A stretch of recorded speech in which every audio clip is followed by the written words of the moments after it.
เนาะไม่จักแน่ดีรอเอ้าลองเบิ่งหลังมูดิจังได้ทางพ่ออันทางแบ่นี่ทางผู้ใหญ่เพิ่นตกลงเอาอยู่บ่เอาแหละจ่ายเงินในเพิ่นเรียบร้อยโอ้คือว่าตกลงเอาพี่น้องเนาะฮะเอาคนมาส่งให้จะเป็นเอาคนมาส่งให้แล้วเนาะ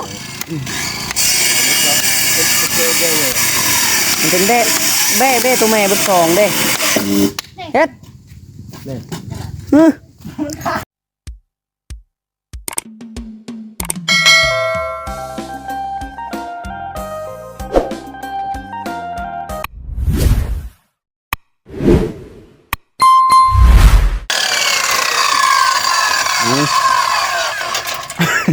กำลังไปจี้จอดเน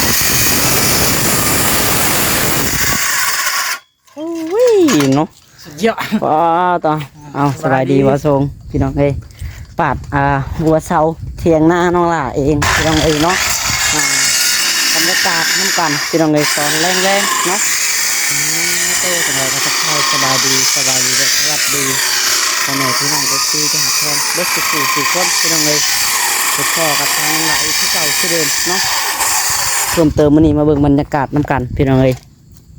ตอนคอยขำลงแรงพี่น้องเลยเนาะ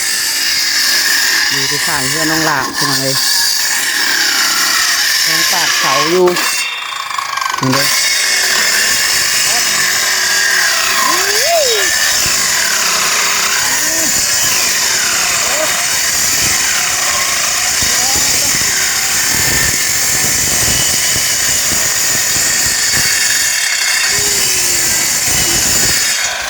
จักก็อยากตายเข้าเนาะพี่น้องเลยไม่แข็งล้วนๆหวายเสียอืดอยู่นำกึบมาคิมแห้งอยู่บ่ได้บักซิบอยู่บ่พาเด้อไปเฮ็ดได้บ่โอ้แห้งเด้อผู้นี้เด้อโอ้แห้งไหนเนาะคนป่าเราสิบ่แห้งเหรอว่าเราคนป่าเอากลับอีกเลยเอาโกคืนยังเราอยู่แต่ป่าได้ตะกี้เราบ่ได้มาเฮือนเลยได้เอ้าท่านแม่เราเว้าเนาะแม่ว่าแล้ว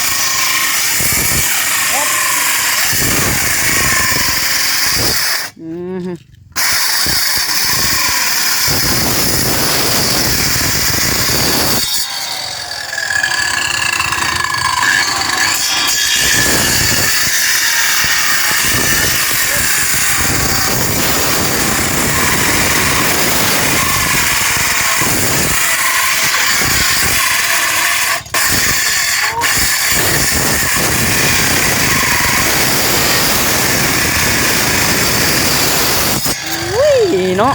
ไม่จักแน่ดีรอ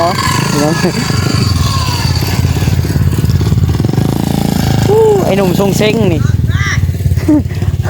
พ่อพึ่งเลยไอ้หนุ่มทรงเซ็งจะได้เลยเหรอ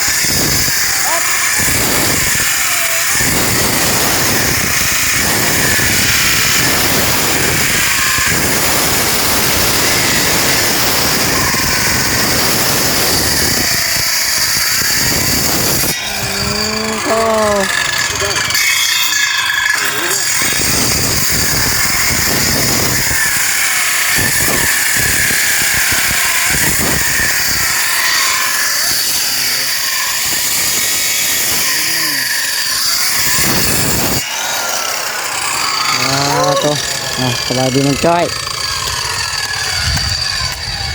ลองเบิ่งหลังมูดิจังได้ทางพ่ออันทางแบ่นี่ทางผู้ใหญ่เพิ่นตกลงเอาอยู่บ่เอาแหละจ่ายเงินในเพิ่นเรียบร้อยโอ้คือว่าตกลงเอาพี่น้องเนาะฮะเอาคนมาส่งให้จะเป็นเอาคนมาส่งให้แล้วเนาะ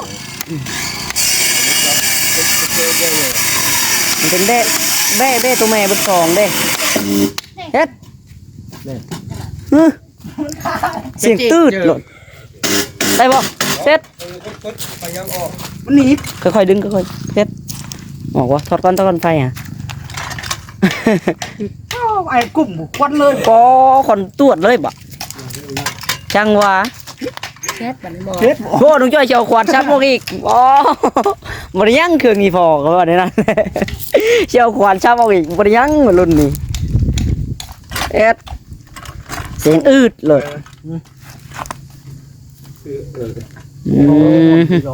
ฮ้อนบ่พักเครื่องก่อน ปักก็ออกบ่ได้ มันจะ ไว้มันขดเลย งัดออก แล้วเขาชื่อ มาพาดน้ำพองัดเอา ล นะ ง บ่ แถมัน เออ เนาะ เอ็ด แต่ปกติมันจะ ปิดเลยใช่คน เอาไม่ทางฝั่งก่อนทาง เอ็ดทางเนาะ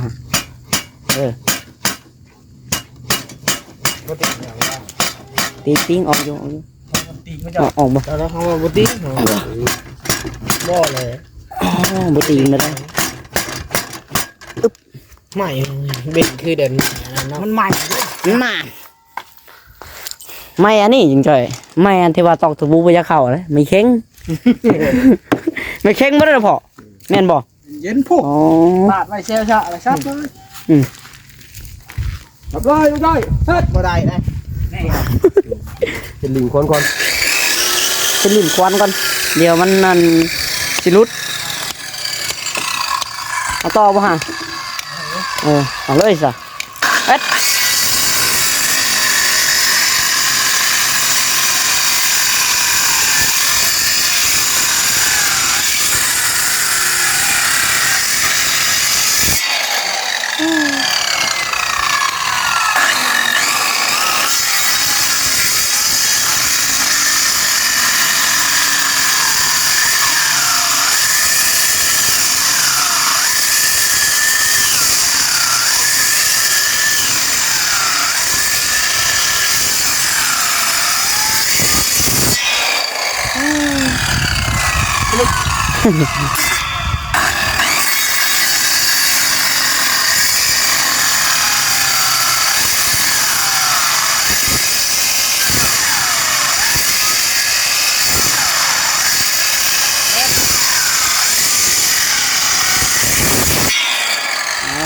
ต่อ เก่งอะไรเราตัวนี้ ไม่เข็งได้เลย สุดท้ายเลย โอ้ยเสาอันเสาอยู่ท้ายบ่ เนี่ยเลย โอ้ ยังตัวหนึ่งที่ เสาอยู่ท้ายแล้วนั่นน่ะ ตัวนี้ก็ยังตัวนี้ ยังบ่ ตัวเดียวนึงตัวเดียวนี่แหละ มันไทยครับ เสาอยู่ท้ายพี่น้องเอ้ยแข็งก็มูเสาอยู่ท้าย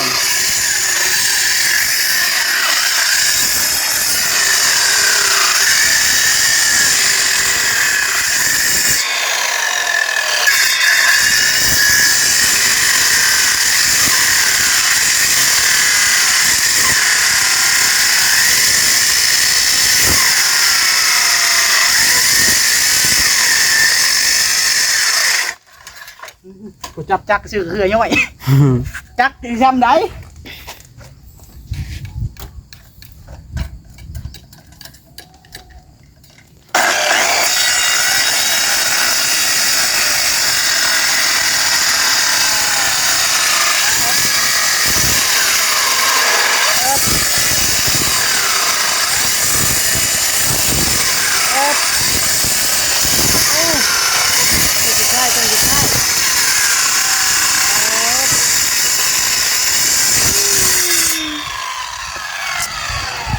หากจักสปีดกี่ใครกว่า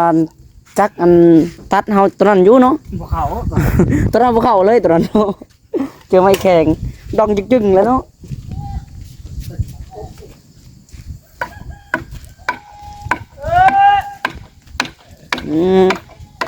ไม่มันจ้อยกับแบ่เอิ้นๆจักกันล่ะเสียวนั่นน่ะ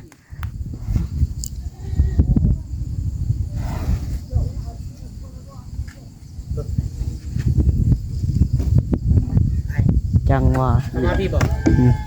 ออกเวียด เวียด บ่แม่นแล้วคนลาวนี่ล่ะคนบ้านเฮานี่แหละไปหน้าเขาแล้วมั้ง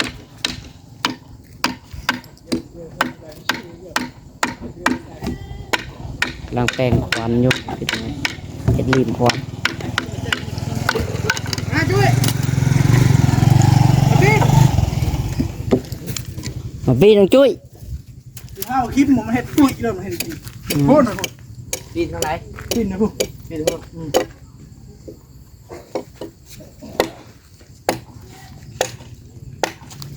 ต่อได้เอามันจับขับก็ได้แต่กินได้นักไปได้เด้อ เอ็ด กี่ช่วยเราธรรมดา ยังริมควันไม่ใช่เฮ็ดลานก็หรอก เลย ฮะ โล เออ เมื่อคืนนี่ ไปจองแล้วพี่น้อง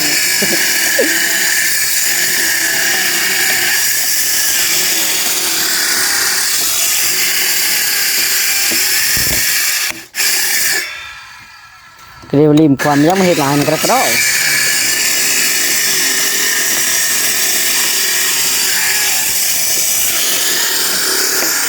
ช่วยผมจะไปแล้วพี่น้องเลยมันจะช้อนไปอันติดบันประตูเนาะติดบันประตูอยู่ไปกับสังพุทธน้องถุยทองไปที่บันประตูให้พอน้องถุย เขาแมงเม็ด อ๋อเอาไปติดบันประตูให้เขาพระเจ้าพี่น้องเลย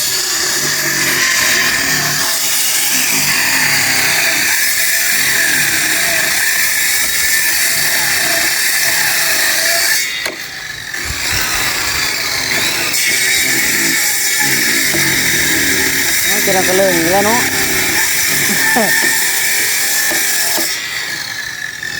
เขาพันโค้งๆไปนี่วะริมควางเอ็ด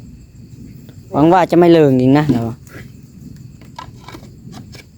เนี่ยพอดีบัดเลย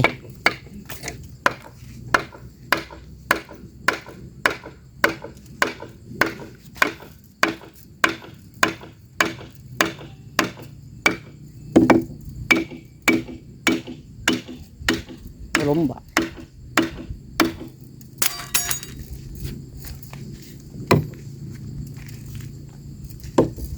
ชับเลยบ่ อุ้ยออกได้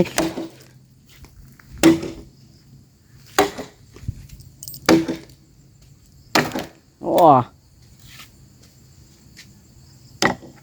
น้ำบรุงขับโพด อืม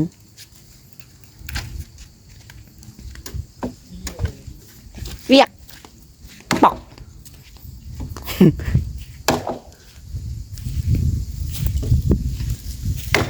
คัดเต็มครับนะทางมุ่นเวิร์ดลงมาไอ้บากใหม่ อันนี้จะชับเนาะอันบากเนี่ยบริยัง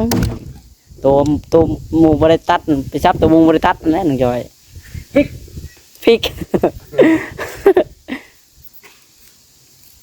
พี่น้องพี่เลย ก็เท็ด ให้เรียก เฮ้ย ยิบ หยุดขับตัวกัน เห็นเวียกเลยเนาะเห็นเวียกอืม ขาดดิโคตร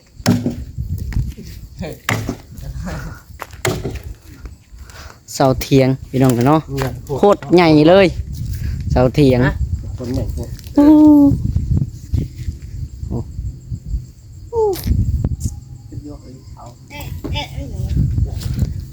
เมื่อไรพอจันเชี่ยวไปตั้ง ซับแล้ว ฮะ ซับแล้วก่อน ทำแล้วก่อนอืม คิดว่าหามือหายังไม่ได้หาบ่พอมีแต่ว่างๆมันได้ไปตั้งหรือบ่ วางมือได้ว่างก็ตั้งแล้ว คิดว่าเทียงนาก็หามือหาหยังจ้ะเนาะบริหารแล้วเนาะไม่ได้แดดมันไปตั้งรถพี่น้องเคยพอว่าซับแล้วมันไปตั้งรถแล้ววะซับแล้วมันแรงก็หามมันแรงรถ ทำแรง โง่พอแห้งเนาะ เลย พอแห้งอยู่เลยนี่นะ เอาเลยไปเปลี่ยนซับต้นใหม่เลยต้นนี้ยังไม่แล้วยักไปเลยนี่ โอ้ย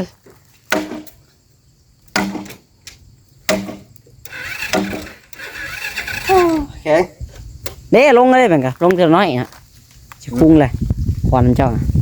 หยับลงอยู่ ปวดปวดอัตโนมัติเลยปวด โอ้ยังใครจะมันบ่ซับเองเนาะ พริก อีกคนเลยไอ้ตัวนี้บ่ พริกเฮ็ด บ่ได้ยั้งบาด ปานหน่อยบ่จักเนาะ วัวหน่อยคันไม่หลงก็เอง โอ้ยยังยุ่งอยู่ เก่งจัง ธรรมดาปาดอันชีเรื่องๆแล้วปาดไว้เผื่อเว้า จังได๋คือคุณเลย น้อยพอได้เบิ่ง พริกเงย ในต้นนี้ เอาเองแม่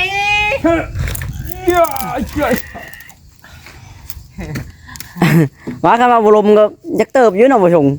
มันมุ้ยไฟ เฮ็ดเลย มุ้ยไฟฟ้าได้อยู่นาเนาะ ไม่ ฮะ ไม่ ยักเลื่อยนะพ่อ ต้องไม่เสร็จ เออ เอาคือ พันไว้เซนเนาะลืมพันกกเสาเนี่ยบ่แห้งเนาะอยู่นามุ้ยพื้นมุ้ยไฟได้อพี่น้อง ถ้าเบิ่งมันตอกเขา เจ๋ง ตอกบ่ได้หลายดอก วันซับยังได้ น่ะ ตกหลายดอกตกใส่เสามันคือ ลองได้ก็ฮะบ่ลองเลย จะมาลองเอาไปชี้อยู่เพื่อนไปเลย ประตูนี่ฝาลองบุลอง ไปสิบ่ลองเลย ลองทิพเลยโอ้ดูบ่ดี บ้า นาย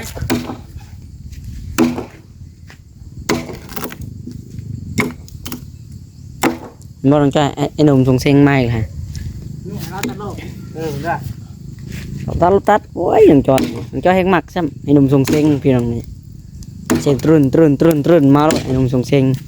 ตำรวจจ้องนะเพิ่นนี่ น้องเพล แม่น เอาไว้นี่ ที่ว่าบิดเต้นที่ว่านั่นมึงจ้อยไปยักย่องให้บิดเนาะ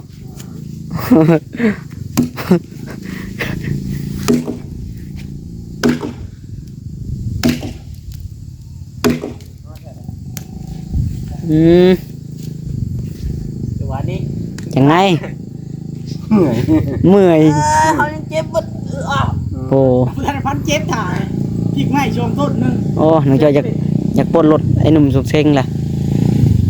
อย่าไปลัดด้านรถเราบ่ได้มีเบรกนะไอ้หนุ่มส่งเสียงครับ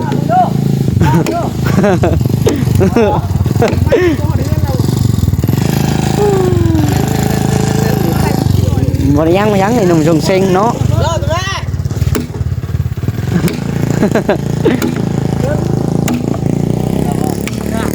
นี่ว่า เนาะโดนค่อยนั่นแหละ บอลมันเคยเนาะ มันเคยปีก็ว่ามันเค็ด รอบจัง กันโบนเลย อย่ามาฮอดบอลมันเนาะเอาเนาะบอลฟีนเคสเกลือเถอะง้อนะมักรับตัดแถวๆนั้นแถวกันองศาแต่ละพี่มา โอ้เกือทุ่มออก เห็นเรียกมึงจ้อยออกกำลังกายอยู่นี่ มันบ่เค็ด เคสบนนี้น้ำมันเราน้อยเหรอมันยังกังเว้นอยู่บุเคสแล้ว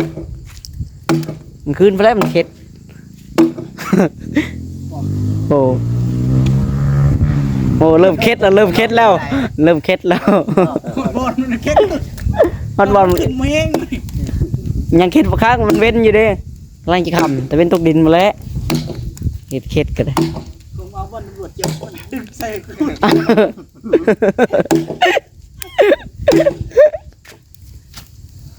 โธ่ จะเอาวัน เอาใจครับ เฮ็ดเวียก บ่ได้นะหอย บ่ไร ปากบ่ได้ ได้ไหม ยังทันได้ชับบ่ไรก่อนเลย มากบ่ได้ มับ หมับเขาหายเลยบ่ อื้อ แหมจับตึกๆเดี๋ยวนี้นะสิอ่อนลงทับมาเดียวแห้งยี่ดอกสิยอมอ่อนลง ผ้ากับผ้าบ่มีดำเนาะเฮ็ดเวียกไปแล้ว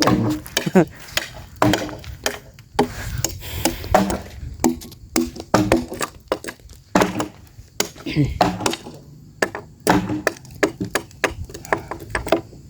็นได เป็นแบบ ไป คันจะกู้รสชาติลองพัดบ้าง รสชาติของชีวิตเนาะ เอาไปอ่อยไผ่ไหม เป็นได้จะไม่อ่อยไพ่อะไร สองใบ เหม็นหรอ เหม็นบ่ ไม่เค็งกินนะนั่นนะจอยกินมันเหม็นคิว นี่แหละกดยานไปไหม ยักมันยังมัดมันเหม็น อืม ฟาดแล้วมือเลยแกคนเอาทับไปเรื่อยๆเลยคนออก มื่นแก้เนาะ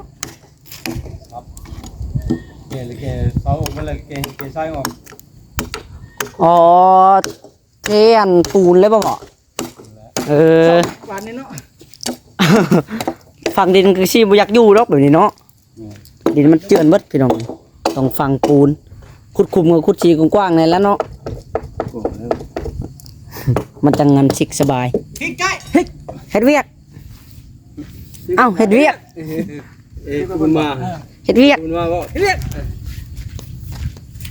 เองที่ไปได้กับพริกกึ่งกลาง เฮ็ดเวียกจะได้แห้งแล้วเนาะเฮ็ดเวียก เรื่องจ้า นี่ก็ อ่อนแกงข้าวโยมเป็นตะกันมี ในเฮือนเฮานะบ่ในห้องนอนเฮาน่ะไปพี่น้องเอ้ยโอเคสำหรับคลิปนี้ก็น้องหลาสิขอตัวลาไปก่อนพี่น้องเอ้ยบัดนี้เดี๋ยวขอตัวเฮ็ดเวียกก่อนเนาะ จังใดก็เดี๋ยวฮอดมืออันเฮ็ดน้องหลาก็สิถ่ายให้แม่ๆสิเบิ่งอีกเนาะอันนี้ก็กำลังเริ่มปาดเสาพี่น้องเอ้ยฟังเบิ่งมื่นถ้าว่ามื่นก็ว่าฝนบ่ตกก็สิได้แก้เสาอันนี้ออกไปหน้าเนาะแล้วก็ถ่ายคลิปให้แม่ๆสิเบิ่งเลยพี่น้องบรรยากาศกันเฮ็ดเวียกอย่างนั้นคือเก่าจังใดกันเนาะไปโอเคพี่น้องเอ้ยจังใดก็อยู่ดีมีแรงเบิดสุขสุขคนนะพี่น้องเนาะโดยสบายดีพี่น้องบ๊ายบาย